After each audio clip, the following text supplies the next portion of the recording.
আসসালামু আলাইকুম ভিউয়ার্স, কেমন আছেন সবাই? তো আজকে অনেক দিন পর একটি রেসিপি নিয়ে আসলাম, ফুলকপি দিয়ে ডিম।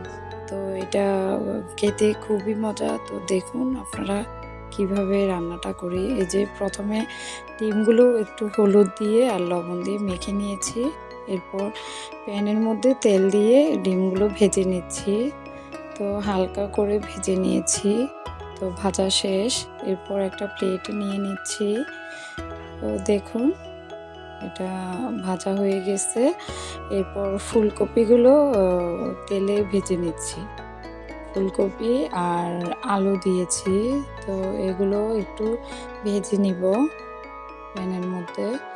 তো ফুলকপিটা ভেজে নিলে তরকারিটা টেস্ট বাড়ে, খেতে ভালো লাগে। তো এই যে পাশে পাতিল বসিয়ে দিয়েছি, এখানে পেঁয়াজ কুচি আর কাঁচামরিচ কুচি দিয়েছি, 2 পিস টমেটো দিয়েছি। তো এগুলো তেলের মধ্যে ভেজে নিচ্ছি। তো অল্প তেলের মধ্যেই রান্নাটা হবে। তো রসুন পেস্ট দিয়ে দিচ্ছি, দিয়ে পেঁয়াজ আর মরিচের সাথে ভালোভাবে ভেজে নিব তেলের মধ্যে, রসুনের কাঁচা গন্ধটা যাওয়া পর্যন্ত। এরপর লবণ দিয়ে দিয়েছি স্বাদ মতো।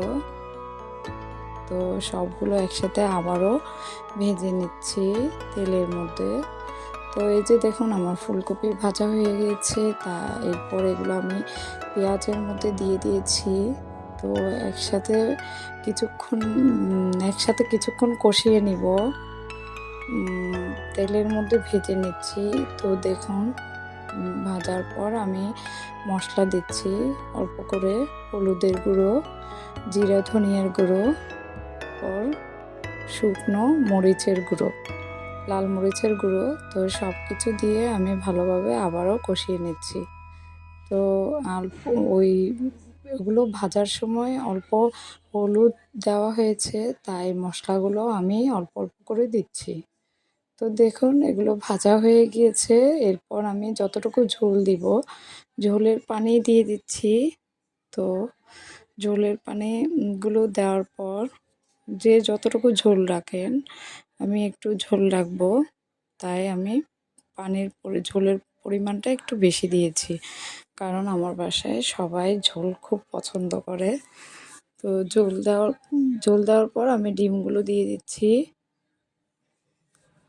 এই যে ডিমগুলো তরকারির উপর বসিয়ে দিয়েছি। তো দেখুন সুন্দরভাবে দেওয়া হয়ে গেছে। এরপর আমি ঢাকনা দিয়ে দিয়েছি। তো দেখুন খুব অল্প সময়ে রান্নাটি হয়ে গিয়েছে। তো আপনারা চাইলে এইভাবে রান্না করে দেখতে পারেন, অবশ্যই ভালো লাগবে। রান্নাটা কিন্তু খুবই মজা হয়েছে তরকারিটি।